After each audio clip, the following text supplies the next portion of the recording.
Halo pemirsa, jumpa lagi dengan saya Heri Setiawan dari Departemen Teknik Kimia Institut Teknologi 10 November Surabaya. Pada kesempatan kali ini, saya akan membahas tentang dasar-dasar elektrokimia. Jadi dalam slide ini mungkin tujuan dari apa yang saya sampaikan ini adalah untuk memahami fundamental sistem elektrokimia yang meliputi sel elektrokimia dan reaksi yang terjadi di dalamnya.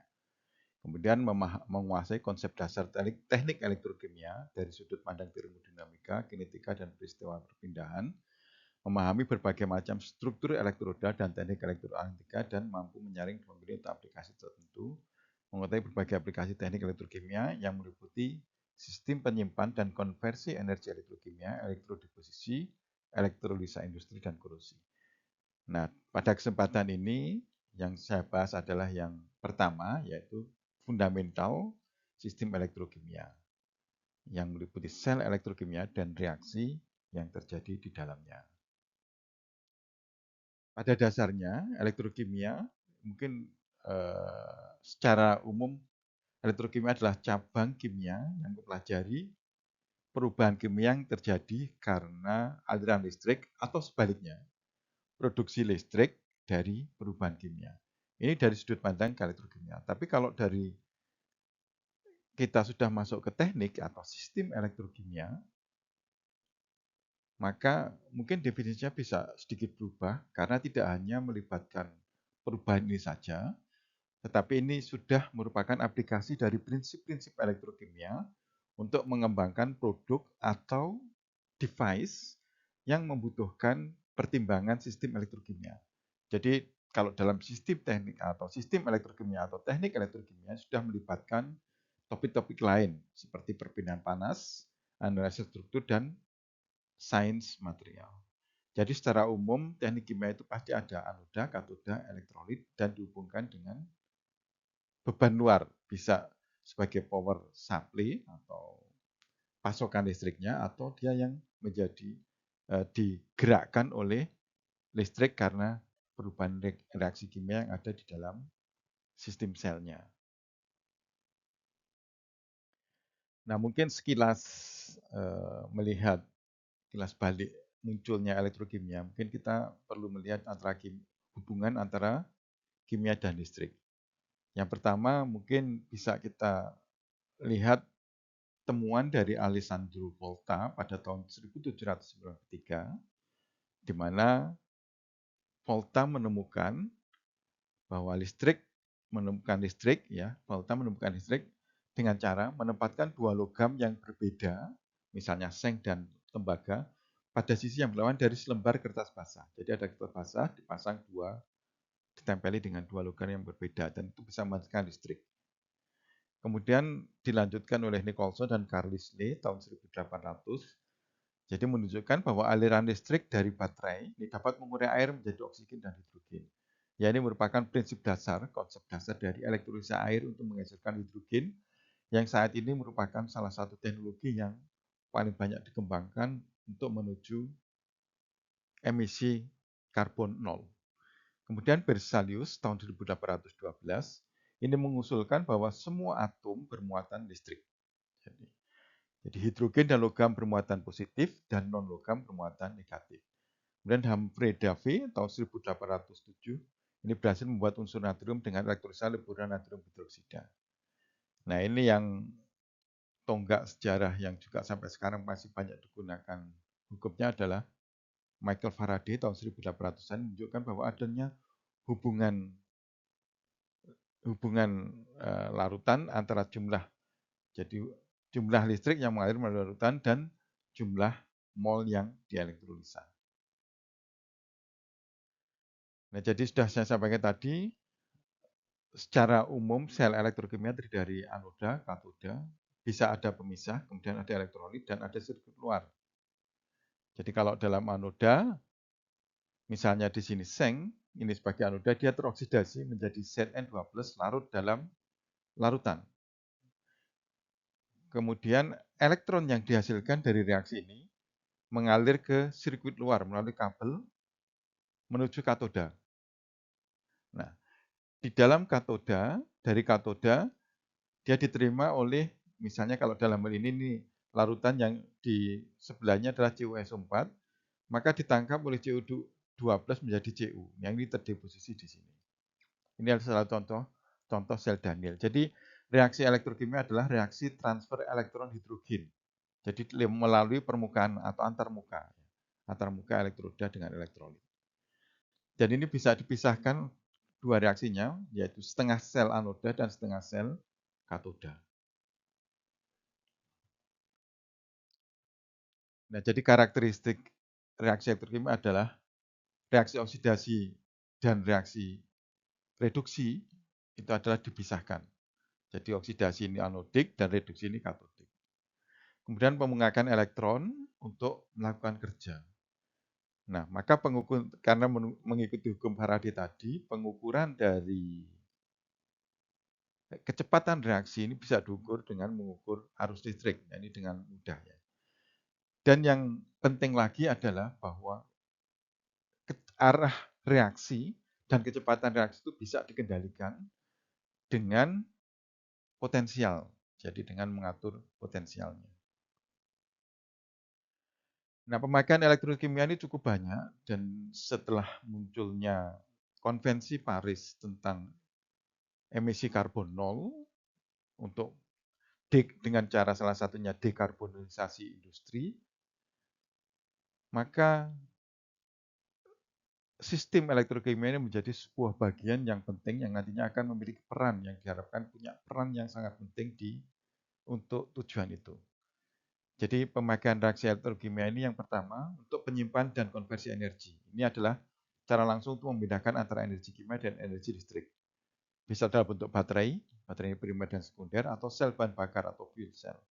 Bisa juga untuk elektrodeposisi, ini digunakan untuk mendeposisikan ion dari larutan ke permukaan padat.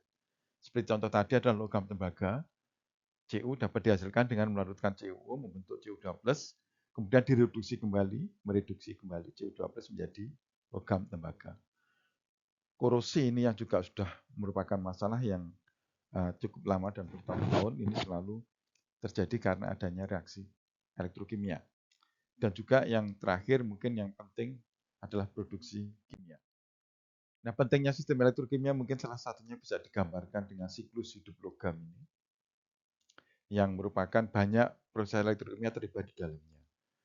Jadi dari penambangan, kemudian dilebur, ini adalah dengan elektrolisa ya, peleburan menjadi logam. Dan logam ini yang dipakai bisa jadi jembatan, kapal, mobil, bangunan, dan sebagainya. Nah, ini mengalami korosi, ini pemakaian akhirnya mengalami korosi dan kembali ke tanah, kembali ke alam. Jadi ini siklus logam ya. Nah, sekarang untuk dekarbonisasi produksi kimia ini jadi elektrokimia ini mempunyai peran yang sangat menjanjikan di masa depan. Jadi kalau saat ini mungkin yang paling banyak adalah menggunakan bahan kimia ini dihasilkan dari bahan bakar fosil ya, berbasis bahan bakar fosil, minyak, gas, dan batu bara. Dan yang kedua yang sudah mulai berkembang terlebih dahulu adalah biokimia, bioderiv ya. Turunan berdasarkan biokimia, selulus, lignin, selulus, atau berdasarkan etanol, gliserol, dan seterusnya. Nah, sekarang ini adalah transformasi yang mungkin bagian yang irisan ini yang bisa diubah menjadi menggunakan elektrokimia. Jadi metan, metanol, aseton, glikol, etilin, CO, dan sebagainya. Ini merupakan bahan dasar untuk membuat yang sekarang ini banyak bahan kimia yang banyak dipakai. Keuntungan dari elektrokimia adalah dia bersih dan aman, ya, karena bersih karena bisa listriknya bisa menggunakan listrik energi terbarukan dari panel surya, sinar matahari, air, ya PLTA, kemudian jenisnya lain gelombang, geothermal, dan seterusnya. Jadi ini, dan keuntungannya lagi adalah seperti saya sampaikan tadi, kedua ini bisa dipisah, ya. Setengah sel anoda dan setengah sel katoda, dan ini bisa menghasilkan produk yang berbeda. Jadi elektrokimia adalah merupakan teknologi lama yang sekarang berkembang menjadi mainstream lagi. Jadi ini elektrokimia telah mempunyai sejarah yang panjang keberhasilan produksi bahan kimia tertentu dengan kapasitas tinggi. Misalnya ini adalah nilon 66, ya ini bahan baku bahan antara adiponitril ini untuk membuat nilon. Kemudian proses kloralkali menghasilkan klor dan kaustik soda. Nah, sekarang ini menarik lagi banyak perhatian dan investment terutama untuk produksi hidrogen hijau. Jadi hampir 5 tahun terakhir ini ketertarikan terhadap hidrogen hijau telah tumbuh secara dramatis. Jadi puluhan dolar, ya, puluhan triliun dolar telah ditaruh untuk R&D, untuk pembuatan deployment untuk terutama water electrolyzer. Nah ini ada banyak lagi ya reaktor elektrokimia yang mungkin bisa dicapai selain yang produksi hidrogen. Nah yang selain hidrogen tadi misalnya ya, ini ada oksidasi cool-bed-hydrolysis alkohol oxidation atau oksidasi atau reduksi ya, yang ini di daerah anoda, ini daerah katoda, aromatik hidrogenasi, carbonyl reduction, dan reduksi yang lain. Nah, jadi produksi elektrokimia dengan footprint karbon rendah, ini dalam industri kira-kira, jadi ini sumber energi terbarukan, bisa panel surya sinar matahari, kemudian angin, PLTA, air, ya, pembangkit listrik tenaga air. Nah, ini bisa disimpan ya, menghasilkan listrik ya, ketika ini menghasilkan listrik bisa disimpan dalam penyimpan energi. Nah, setelah disimpan nanti bisa dipakai lagi untuk tadi menggerakkan industri kimia, kloralkali, kaustik soda, adiponitril dan seterusnya, atau dipakai untuk transportasi, cas baterai, hidrogen, mobil, fuel cell dan sebagainya. Nah, sekarang apa sih yang dimaksud dengan net zero ini? Jadi net zero ini adalah memotong emisi karbon menjadi hanya yang teremisi ke alam ini hanya kecil saja. Dan lainnya dapat diserap dan disimpan di alam dengan jumlah yang besar. Jadi yang tertinggal di atmosfer mendekati nol. Nah, mengapa emisi zero, ya, zero net ini menjadi penting? Jadi ini adalah untuk membalikkan dampak terjelek dari perubahan iklim dan menjaga bumi kita dapat ditinggali dengan baik, dengan nyaman. Jadi suhu global ini telah meningkat, jadi harus dibatasi ya, kenaikan suhu globalnya dibatasi sampai kira-kira 1,5 derajat di atas sebelum tingkat pra-industri. Saat ini bumi sudah mencapai kira-kira 1,2 derajat lebih panas daripada akhir 1800-an.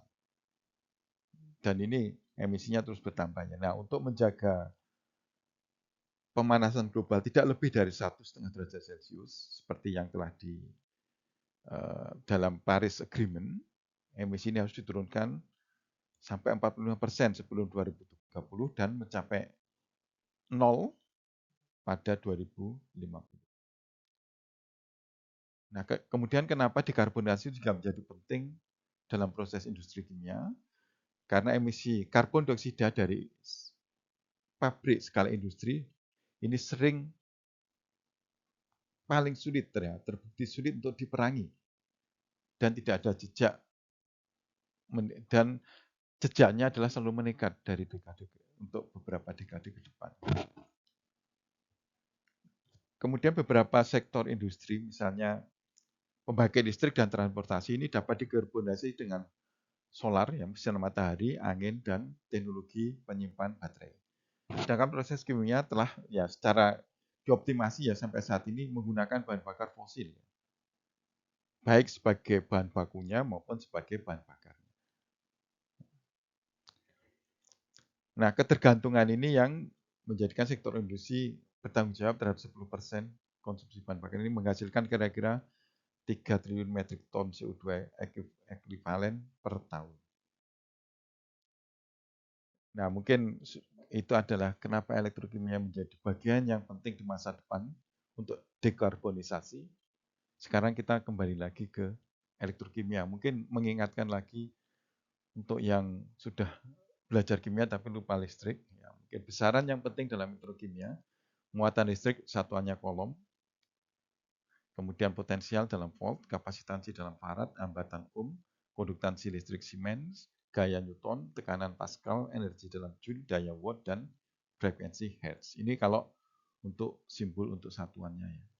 Coulomb C, volt V, farad F, ini omega, Siemens S, Newton N, Pascal PA, Joule J, watt W, dan Hertz HZ. Nah, dalam elektrokimia yang paling penting tadi dalam sejarahnya yang terakhir adalah Faraday. Nah, ini hukum Faraday itu sebenarnya ada dua. Yang pertama adalah massa M sebuah unsur yang dilepaskan pada sebuah elektroda ini berbanding lurus dengan jumlah muatan listrik Q yang mengalir melalui elektroda.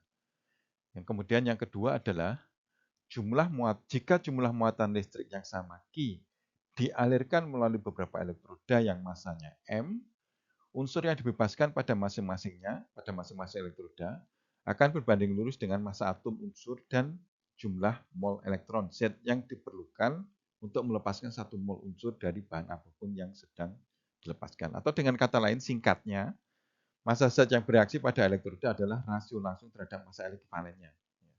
Massa ekuivalen itu tadi adalah massa dan jumlah mol elektron. Nah, hukum ini yang membentuk basis perhitungan yang berkaitan dengan kekuatan pengukuran elektrokimia untuk memproduksi laju korupsi salah satunya. Nah, kalau digabung, ini adalah gabungan prinsip Faraday dengan reaksi elektrokimia dengan stoichiometri diketahui, maka secara matematika saja. Dan persamaan adalah seperti M sama dengan Qm bagi dengan NF ya. Atau Q tadi, muatan listrik Q adalah arus dikalikan dengan waktu. Jadi Q ini adalah muatan listrik yang dialirkan, M adalah berat molekul dari spesies yang terlibat di dalam reaksi elektrokimia, N adalah jumlah elektron atau atom yang teroksidasi, dan F adalah konstanta Faraday. Kalau diambil turunan terhadap waktu, massa persatuan waktu atau IM per NF, maka ini adalah laju perubahan massa atau laju ya, kecepatan. M adalah massa dari atom. Nah, contoh misalnya ilustrasi dari hukum Faraday. Misalnya untuk oksidasi seng, arus 12 ampere mengalir selama 2 jam. Berapa jumlah seng bereaksi? Berikan jawaban dalam massa dan mol seng. Jadi reaksi ini adalah Zn menjadi Zn2 plus 2E. Ini adalah reaksi oksidasi seng. Jadi pertama muatan total yang lewat ditentukan dari, jadi tadi arusnya 12 ampere, waktunya 2 jam, maka arus adalah muatan totalnya adalah Q sama dengan I kali T. Jadi 12 kolom dibagi per waktu, kali tadi 2 jam dijadikan detik, kali 3.600 detik per jam atau 86.400 kolom. Kemudian jumlah mol seng berbanding lurus dengan muatan yang lewat. Jadi dari stoikiometri reaksi oksidasi, jadi menghasilkan 2 elektron ya, satu mol menghasilkan 2 elektron. Jadi untuk setiap mol seng 2 mol elektron dilepaskan ya. Jadi 1 mol 2 elektron. Jadi N sama dengan Q per 2. Ini N-nya tadi ya. N-nya 2 ini. Kali F. Ya. Jadi N sama dengan Q-nya tadi 86.400. Kemudian 2-nya dari sini. 1 mol setara dengan 2. 2 ekuivalen per mol. Dan ini adalah konstanta Faraday. 96.485 kolom per ekuivalen. Atau 0,448 mol. Nah, massa seng yang dikonsumsi ini adalah mol dikalikan dengan berat molekul. Berat molekul seng adalah 65,38. Jadi ketemunya adalah massa yang 29,3 gram. Contoh yang lain. Misalnya ini baterai timbal asam, ini aki ya. Aki yang ada di mobil, ada di sepeda motor. Itu. Untuk baterai timbal asam, hitung kecepatan di mana PB yaitu bereaksi dengan H+, dikonsumsi untuk sel yang bereaksi pada 20 ampere. Nyatakan kecepatan reaksi dalam kecepatan reaksi molar. Jadi reaksi keseluruhan untuk pemakaiannya adalah Pb plus PbO2 plus 2SO4 ya, menjadi PbSO4 plus 2PbSO4 plus 2O. Reaksi pada elektroda positif, ini positif ya, PbO2 plus SO4 2- plus 4H plus 2E menjadi PbSO4 plus 22O. Jadi ini reduksi ya. Kalau di dalam baterai, elektroda positif itu adalah reaksinya reaksi reduksi. Ini katoda berarti ya. Pada elektroda negatif atau anoda ini terjadi reaksi oksidasi yaitu Pb plus SO4 2E menjadi PbSO4 plus 2E. Nah, tadi kecepatan reaksi adalah R, kecepatan mol per waktu. Jadi massa dibagi dengan berat molekul dibagi dengan waktu. Atau menurut hukum Faraday adalah I per NF. Ya. I per NF. I adalah arus, N adalah ekivalen, ya, elektronik mol ekivalen, F ketetapan Faraday. Jadi untuk yang PB, kita lihat yang ini dulu. Untuk timbalnya ya. Kecepatan reaksi PB sebenarnya I per 2F. I-nya tadi 2 ampere. Jadi dimasukkan 20 dibagi dengan 2F. F-nya 96 tadi ya, F-nya 96. Nah, sekarang ketemunya adalah 1,04 kali 10 pangkat min 4 mol per detik. Nah, kemudian kecepatan reaksi molar H+ diperoleh dengan cara yang sama, tapi sekarang berbeda N-nya. Kalau tadi N-nya yang ini 2, sekarang N-nya per 2 elektron. 4. Ya, ini 1 mol menghasilkan 2 elektron. Sekarang 4 mol menghasilkan 2 elektron. Jadi 1, 2. Ini 4, 2. Berarti lebih kecil ya. Jadi dalam ini 2 muatan ekivalen. Karena 2 elektron dalam reaksi setengah sel dengan 4 mol H+. Ya, ada 4 menghasilkan 2 elektron. Sehingga N-nya adalah 2 per 4. 2 per 4. Atau setengah ekivalen per mol. Jadi kecepatan reaksi untuk H+ adalah 1 dibagi setengah F atau 2 kali 20 per F sama dengan 4,15 kali 10 pangkat min 4 mol per detik. Jadi kecepatannya bisa berbeda antara anoda dan katoda. Itu ya, kalau di dalam sistem reaksi elektrokimia tidak selalu sama. Jadi harus ditinjau dari mana dulu.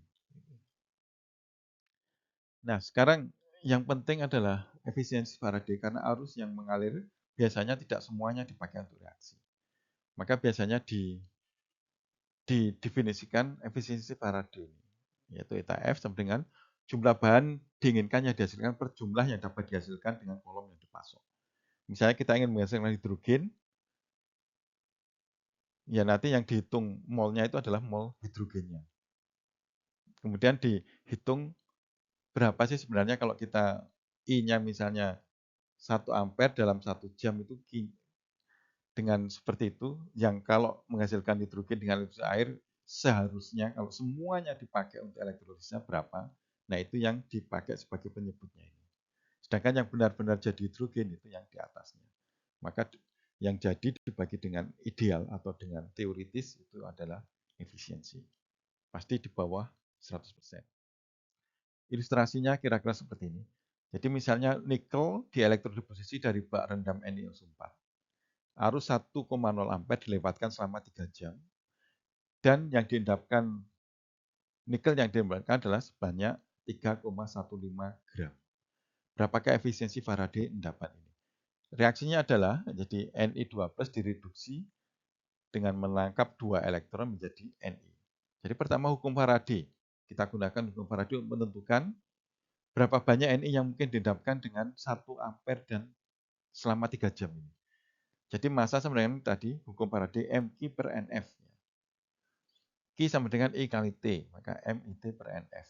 Massa atau berat molekul atau massa molekul dari Ni adalah 58,7 gram per mol. Kemudian I-nya 1 ampere. 1 ampere kolom per detik. Waktunya 3 jam, nah ini harus dijadikan detik. 3 jam kali 3600 detik per jam. Nah kemudian N-nya berapa? N-nya adalah 1 mol 2 elektron. Berarti N-nya sama dengan 2, ekivalen per mol. Tetapan Faraday adalah 96485 kolom per ekivalen. Jadi kalau semua arus ini selama 3 jam ini dipakai untuk mengendapkan ini seharusnya didapatkan 3,285 gram nikelnya. Tapi ternyata ini hanya 3,15. Berarti ada yang arus yang tidak dipakai untuk mengendapkan Ni. Maka efisiensinya adalah 3,15 gram dibagi dengan 3,25 gram atau 0,9 atau 96% ya. Nah, Salah satu reaksi samping yang umum endapan logam adalah air, karena ini pelarutnya air ya. Ini menghasilkan tulisan air, menghasilkan gas hidrogen. Ya, kalau direduksi menghasilkan gas hidrogen. Nah, kalau kita menyatakan arus tadi 2 ampere itu besar atau tidak, maka untuk supaya kalau misalnya alatnya baterai yang besar dengan baterai yang dipakai untuk jam yang hanya 1 cm persegi misalnya, maka kalau dikatakan satu kalau baterainya kecil, 1 ampere itu besar sekali. Maka untuk memudahkan bisa dibandingkan apakah baterainya besar atau baterai kecil atau elektroda besar kecil, maka biasanya digunakan istilah rapat arus atau current density, yaitu arus total dibagi dengan luas permukaan dari elektroda. Jadi ini N kalau dinyatakan dalam flux molar adalah ZI, yaitu muatan listrik dikalikan dengan flux molarnya. Nah, misalnya ini, untuk baterai timbal asam tadi ya, Aki tadi, yang dalam ilustrasi hukum Faraday yang 2 tadi, ubah kecepatan reaksi molar menjadi flux molar dengan diberikan luas permukaan elektroda adalah 0,04 meter persegi. Jadi kalau tadi tidak diketahui luasnya, sekarang diberi luasnya, yaitu 0,04 meter persegi. Nah, kalau untuk mendapatkan rapat arus, maka hasil sebelum tadi dibagi dengan luas permukaan. Jadi flux molar PB sama dengan NPB, kecepatan reaksi dibagi dengan luas elektroda. Jadi tadi ketemunya untuk yang flux molar tadi adalah 1,04 kali 10 pangkat 4, ini luasnya 0,04, maka ketemunya adalah 0,0026 mol per meter persegi per detik. Jadi ada persatuan luas. Nah, ini adalah mewakili kecepatan pelarutan PB dari elektroda negatif ke elektrolit. Nah, kemudian kita lihat flux sulfat, ion sulfat ya, karena tadi PB menjadi PbSO4. Jadi dikonsumsi pada kedua elektroda, baik di anoda maupun di katoda. Nah, untuk elektroda negatif, flux dari SO4 2- adalah I dibagi A. Jadi arus dibagi A dibagi dengan NF. Jadi I-nya 20 dibagi dengan 0,04, ini rapat arus, dibagi dengan 2F atau ketemu 0,0026 mol per meter persegi detik. Ya sama ya. Sama dengan yang PB tadi. Tapi untuk elektroda positif, tadi I per 4 dibagi ini, 20 dibagi 0,04 dibagi atau ketemunya ini. Jadi yang bergerak dua-duanya, ya, di anoda 0,026, ke katoda 0,26, jadi ion sulfatnya ke arah yang berbeda, jadi dengan flux yang sama. Nah, untuk mengetahui kecenderungan sebuah melihat ini mudah direduksi atau mudah teroksidasi, biasanya disusun sebuah tabel yang disebut sebagai potensial elektroda standar. Jadi penulisannya adalah dalam reaksi reduksi. Jadi kita lihat di sini reaksi, yaitu pada ini misalnya pada suhunya 25 derajat Celcius dan tekanannya 1 atmosfer. Jadi menulisnya reduksi. K plus E, ya, jadi elektron menjadi K minus 2,936 dan seterusnya sampai di sini positif. Nah, jadi artinya kalau potensial standarnya negatif, sebenarnya ini lebih mudah teroksidasi ya. Kalau negatif lebih mudah teroksidasi ke arah kiri. Jadi reaksinya ke arah kiri. Kalau positif ini semakin mudah terreduksi. Jadi seperti kita lihat, kalium Na ini jarang sekali dijumpai dalam bentuk logamnya. Selalu dalam bentuk larutan ya. Dalam misalnya kalau Na dalam air laut, Na12 NaCl. Tapi kalau yang besar, misalnya emas, ini sering kita jumpai di alam dalam bentuk emas Au, dalam bentuk unsurnya. Jadi ini potensial elektroda standarnya positif besar, semakin besar. Nah, ilustrasi pemakaian besi tadi, ilustrasi pemakaian tabel, misalnya korupsi besi dalam larutan asam oksigen, misalnya pada suatu elektroda logam besi dioksidasi membentuk Fe2+. Sedangkan pada elektroda lain, oksigen direduksi. Dari tabel tadi, reduksi besi Fe2+ plus 2E menjadi Fe dengan potensi standarnya 0,440 volt. Nah, karena ini reduksi, nah, dioksidasi, karena reaksi korupsi adalah oksidasi, maka ini dibalik reaksinya menjadi Fe plus Fe2+ plus 2 elektron. Sedangkan reduksi oksigen dalam asam adalah O2 plus H plus 4H plus 4 elektron menjadi 2O. Nah, kalau digabung menjadi oksigen plus 4H plus 2Fe menjadi 2O plus 2Fe 2 plus. Jadi dalam ini karena ini negatif, maka dia lebih mudah teroksidasi. Nah, potensial dan hukum Ohm, ya ini kalau hukum Ohm sama dengan V sama dengan IR. Gitu ya. Nah, kalau dalam larutan atau dalam elektrolit, R tadi biasanya disebut sebagai konduktivitas ion. Jadi ini adalah intensitas medan listrik, jadi menjadi ini sebenarnya dV per dx, yang potensial atau gradien potensial. Ini mungkin hubungan antara hubungan sederhana antara besaran-besaran listrik ya. P daya, E tegangan, R resistance, I current. Jadi daya sebenarnya kuadrat R, voltage sama dengan dan seterusnya. Voltage I kali R, P bagi dengan I. Jadi kalau kita tahu satu parameter kita bisa hitung yang lain. Nah, dalam sistem elektrokimia, dalam sistem elektrokimia itu ada dua jenis. Ya. Jadi sel yang pertama disebut sebagai sel galvanis, yang kedua sel elektrolisa. Jadi kalau sel galvanis, ini sistem elektrokimia terjadi secara spontan. Jadi misalnya untuk dalam baterai, dalam sel itu ya.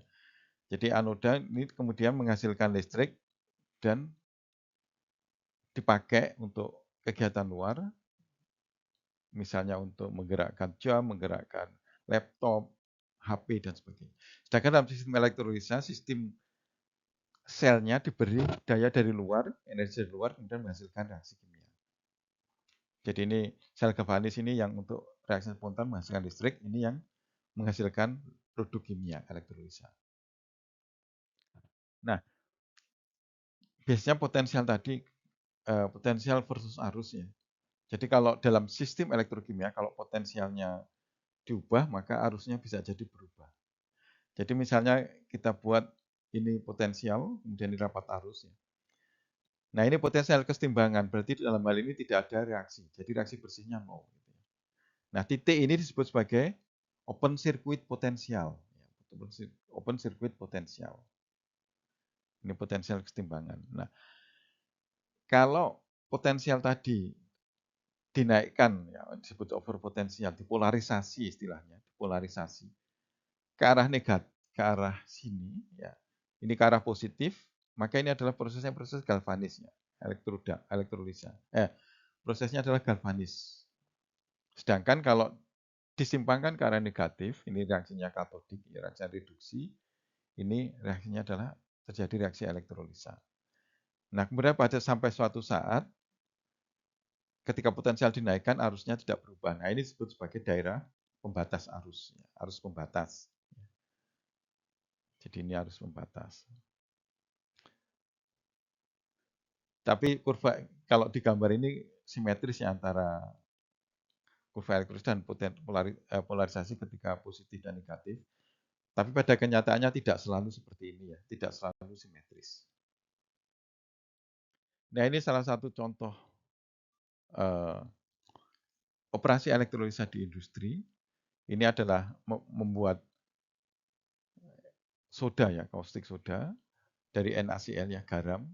Ini adalah teknologi lama, masih menggunakan merkuri yang sekarang sudah tidak dipakai lagi. Ini limbahnya adalah brine, garam pekat. Hasilnya adalah NaHG, kemudian Na dengan air menjadi NaOH nantinya produksi. Nah ini produksi NaOH yang lebih modern menggunakan diafragma atau membran.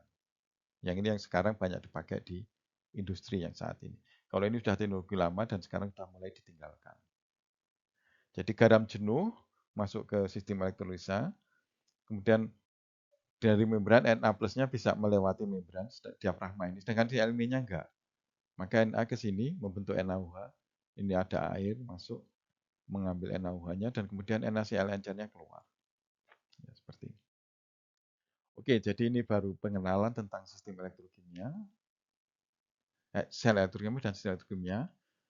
Kemudian pemahaman teknologi umum, untuk sistem elektrokimia, pembahasan salah satu konsep paling dasar hukum Faraday, yang menghubungkan muatan listrik dengan jumlah reaktan yang dikonsumsi untuk produk yang dihasilkan dalam sebuah reaksi elektrokimia.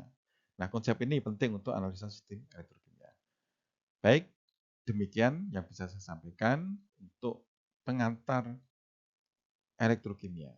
Sampai jumpa di lain kesempatan. Jangan lupa subscribe kanal elkimcore.com.